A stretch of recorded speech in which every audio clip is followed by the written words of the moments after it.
In the struggle to survive, evolution has produced millions of creatures. Yet 99.9% of them are extinct. What killed off the seemingly impregnable mammoth? Why did lethal predators like the saber-tooth perish? What destroyed the giant Irish elk? This series investigates 6 remarkable animals and the causes of their extinction. Was nature or man to blame? Were they unfit or just unlucky? Is the history of life on Earth really the history of death?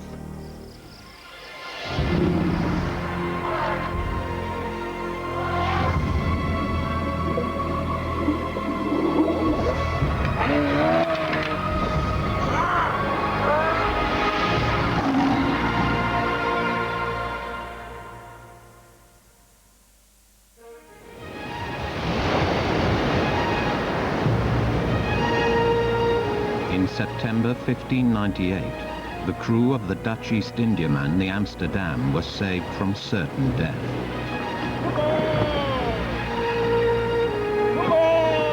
Hit by a savage storm off the Cape of Good Hope, they'd been blown into the uncharted waters of the Indian Ocean. By chance, currents carried them within sight of a tropical island. The men were half-starved, and the island promised food. But the sailors weren't the only 2-legged creatures to have discovered this tropical paradise.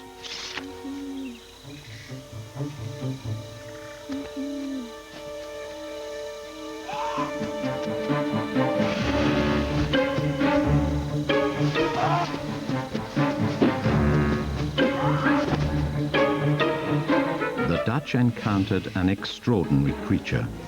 They called it Dodassen, the fat ass. Within 80 years, it would be gone forever. We knew less about it than we did about the dinosaurs. Until now.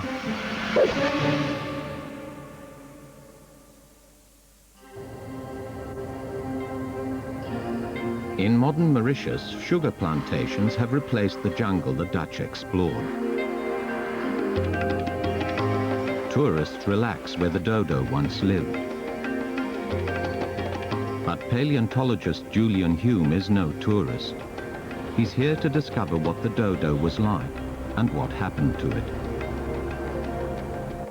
The problem is, despite its fame, there is very scant evidence. Only a handful of rough sketches of living dodos were made. They were copied, often badly, and incorporated into fanciful paintings, creating the enduring myth of a hapless bird. In Dutch art, the dodo was portrayed as a fat, clumsy, absurd species, butt of jokes. It often appeared in fantastical landscapes, such as this one of Orpheus taming animals with his lute. It had become a mythical species on par with the griffin and phoenix, and that's partly why it became an icon of extinction. The dodo seemed so bizarre and comical that by the 18th century, some scientists doubted it had ever existed at all. When Lewis Carroll caricatured the dodo in Alice in Wonderland, the bird finally ended up more surreal than real. But ironically, around the same time, evidence was unearthed that proved it had existed. Dug up in 1865, these are the only complete dodo skeletons in the world. With them, Julian can separate fact from fiction and reconstruct what the dodo was really like. Now we have the skeleton of the dodo, we can tell so much more about the bird and how it may have appeared in life. Had a long, sinuous neck, quite an upright stance, and probably stood about 2.5 feet tall. This is very different from the picture that's come down to us from the early drawings. In popular imagination, the dodo is an inept, harmless creature. But the skull tells a different story.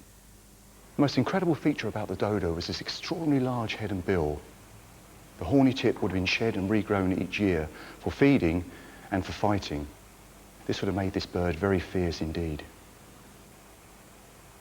Above all, the skeleton reveals that this bird was obviously flightless, had small withered wings, roughly the size of chickens, and to support this huge bulk, it needed strong, robust, sturdy legs. Yet one myth dies hard. The Dutch nickname Dodassen, fat ass, seems to have been justified. Because dodos were flightless, they wouldn't have had breast muscles, the important power batteries for flight. So the actual chest would have been quite narrow, and all the weight would have hung underneath, concentrated on the bottom. But the skeletons tell us nothing about how the bird lived, what it ate, and why ultimately it died out. Pockets of native trees are rare amongst the sugarcane. But for Julian, they're precisely the kind of habitat that might have sustained the dodo. Tall and slender trees leave the forest floor open for feeding. This Mauritius dry forest was the dodo's world. It's where it fought, fed and bred. It was dominated by these wonderful trees such as ebony, and also by a unique palm flora. These species produced prodigious amounts of fruit throughout the year, and the forest floors would have been covered with them. Species such as hurricane palm, screw pines, bottle palms, and of course ebony. This has almost certainly been the mainstay of the dodo's diet, and armed with that huge bill, it would have swallowed any of these whole.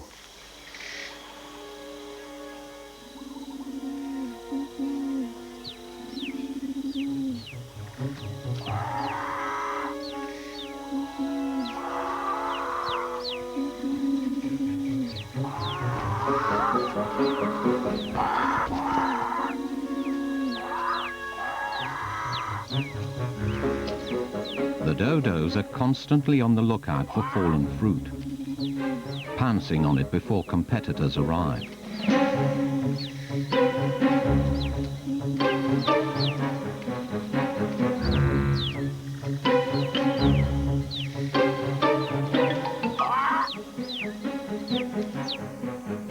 But the dodo may have hunted for other tasty morsels. Mauritius is a volcanic island and typically has acidic soil. These soils can often lack essential elements such as calcium. During the breeding season, dodos would have required extra amounts of calcium for the production of eggshell, and in order to supplement their diet, I think they would have needed much more than fruit. Snail shells would have provided a readily available calcium source in the ebony forest.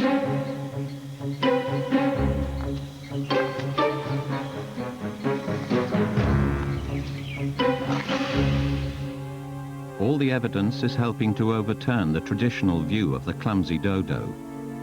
But this is only the start. Until this year, no one was even sure what kind of bird it was.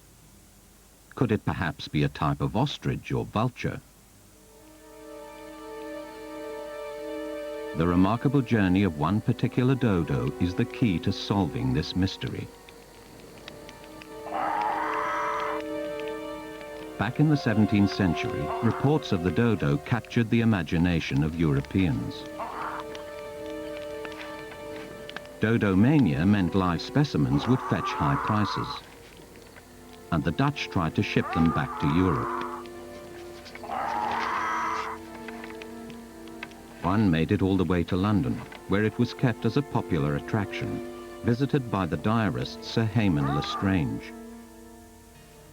It was kept in a chamber and was a great fowl bigger than the largest turkey cock, but stouter and thicker and of more erect shape. The keeper called it a dodo. When it died, this dodo was stuffed and brought to Oxford. Unfortunately, in 1755, a spring-cleaning museum curator threw most of the moth-eaten specimen away. By chance, the shriveled head and one leg were saved. Today, this is the only dodo skin tissue left in the world. Its lucky survival offers an amazing opportunity. Scientists can at last identify what type of bird the dodo actually was.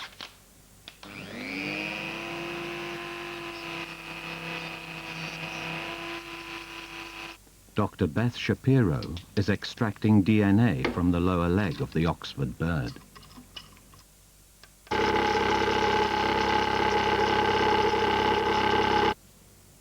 It's wonderfully exciting to be able to use DNA techniques to solve a question that's been plaguing naturalists and ornithologists since the dodo was first discovered. With the DNA that I managed to extract from the leg, I was finally able to confirm that the dodo is in fact a pigeon. The dodo is not a separate group at all, in fact belongs in the middle of the pigeons. But that isn't the only surprise. To discover where the dodo came from, Beth then compared the DNA to that of a range of modern African pigeons, because Africa is the nearest continental landmass to Mauritius. We were surprised when we finally got the results that it did not, in fact, come out closely related to the pigeons from Africa, but it was most closely related to a pigeon from Southeast Asia. The dodo's ancestor must have traveled 4,000 miles across the vast Indian Ocean to get to Mauritius. It's likely that the common ancestor of the dodo was probably from this area in Southeast Asia, because the majority of the pigeons that are in that group have ranges in this area at the moment. That ancestor probably made his way up here down the coast of India here and through this range of sea stacks and volcanic islands, ridges all the way down here to Mauritius Island. When the dodo's ancestor reached Mauritius, as much as 10 million years ago, it found pigeon paradise. It had no predators, and no longer needing to fly, it evolved into a large ground-dwelling bird. Knowing it was a pigeon provides Julian Hume with a much clearer picture of how the dodo may have behaved. During breeding season, they would have been very aggressive towards each other.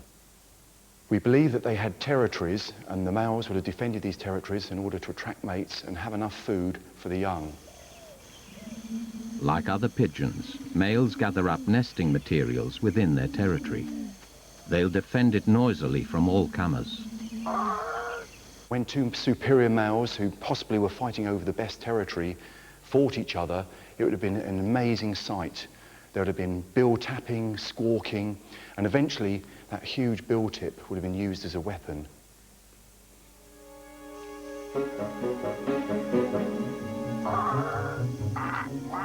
Males could do a lot of damage, but this time the newcomer relents. A female is attracted by the commotion.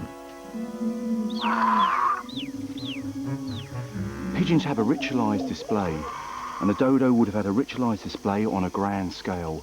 The male dodo would have puffed out its chest, and the forest would have resonated with its calls. This wonderful doo-doo, doo-doo.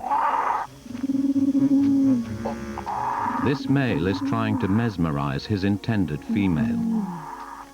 The female casts an eye over his nesting material. She'll build a nest in which she'll lay a single egg. The traditional image of the hapless dodo has been turned on its head by recent discoveries. And yet the dodo would soon meet its end. For the first time in 10 million years, it had to contend with a lethal predator. But what happened next is controversial. Did the Dutch really wipe out the dodo?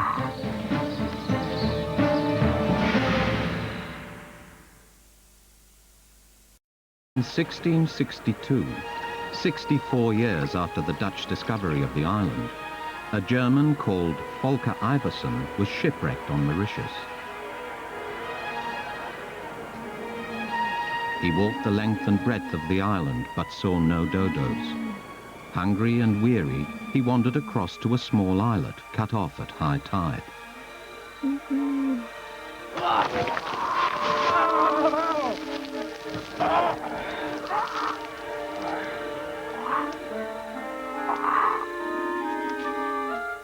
This was the last dodo colony that humans ever saw.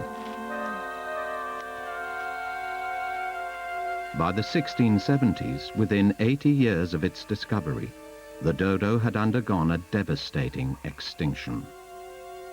But why? The traditional explanation, based on misleading early artwork, was that the dodo was simply inept, fat and easy to kill, an inadequate species. The Dutch only sent it to its inevitable doom. However, the latest scientific evidence reveals the dodo in a new light. It was not the clumsy bird of legend.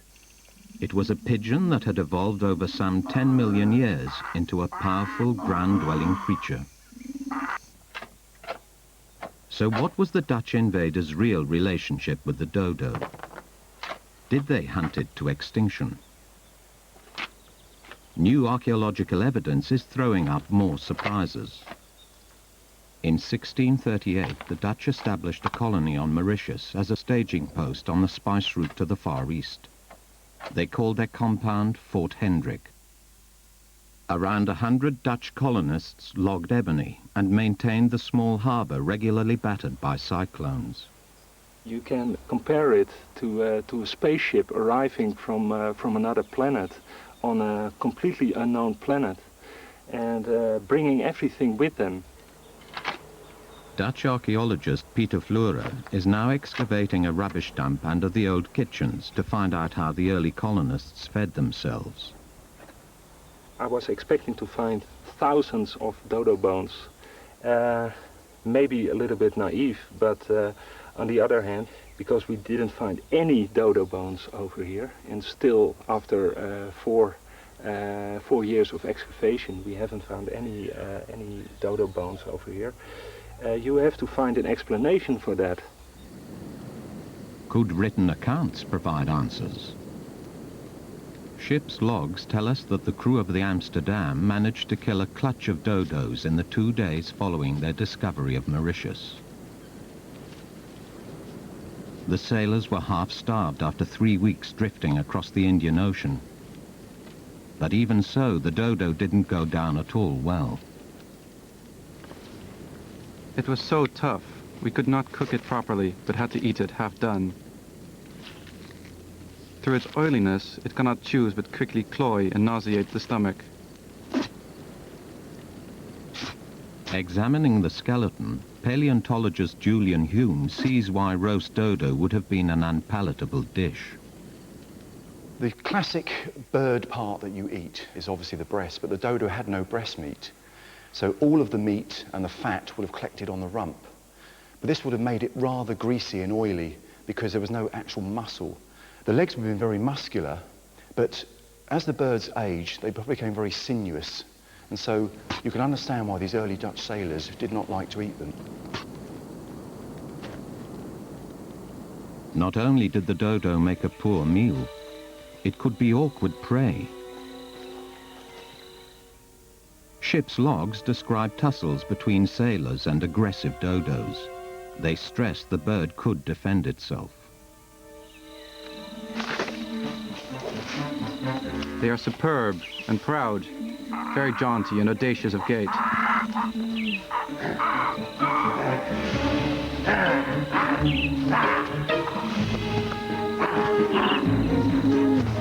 Their war weapon was the mouth, with which they could bite very fiercely.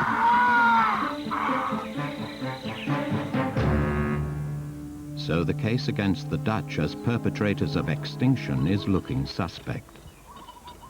If the Dutch didn't prize dodo as food, what else could explain the dodo's disappearance? There's a vital clue in the account of the shipwrecked Volkar Iversen. When he stumbled across the last dodos, it was on an islet to the east of the main island. It could only be reached at low tide by wading through the shallows.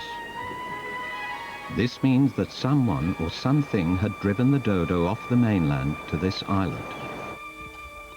Evidence emerging back at Fort Hendrik suggests what that may be.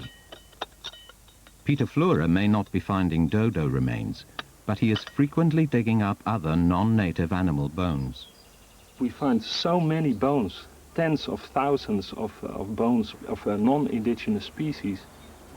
The Dutch introduced all kinds of animals and plants they thought were useful for new ships coming in, like goats, like pigs.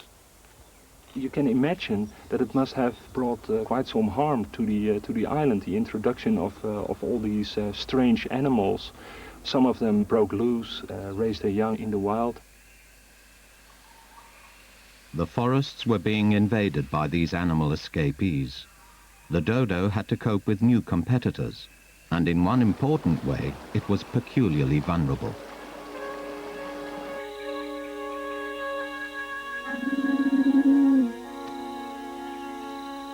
Being flightless, the dodo raised its young on the ground.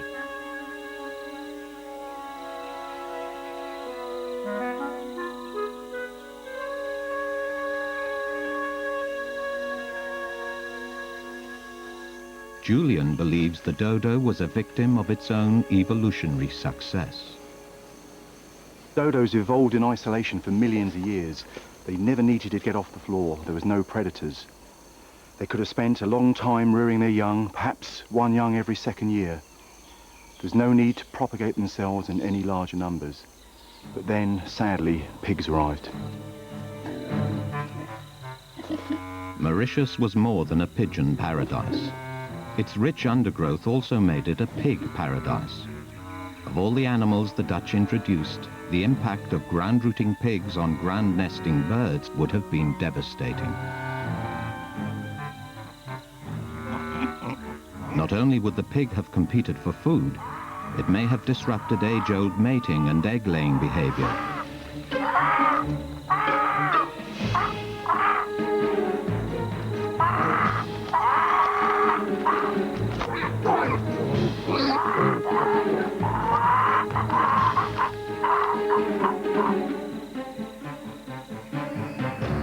Here at last is a powerful explanation for the catastrophic disappearance of the dodo. Pigs would have ravaged the species on the mainland. Unable to rear young on the ground, the aging dodo population was driven to the coast and confined to islets such as the one Volker Iversen stumbled upon in 1662. Isolated and aging, the last dodos faced oblivion.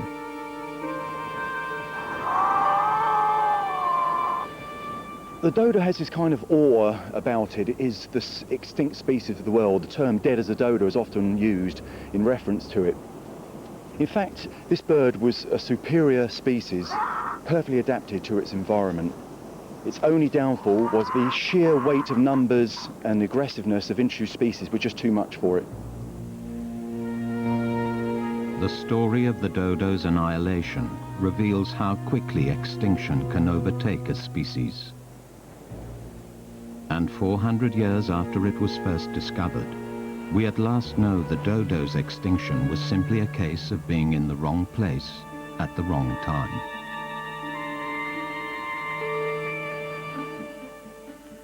Two books to accompany this series, Extinct, price £20, and Extinct Fact Files, price $6.99, are out now. And you can chat to producer and author Alex West and paleontologist Julian Hume right now at channel4.com/talk.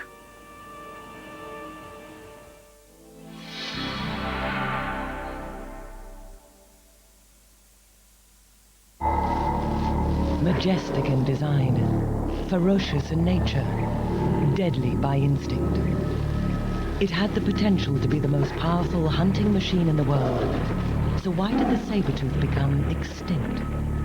Extinct, next Tuesday at 9 on 4.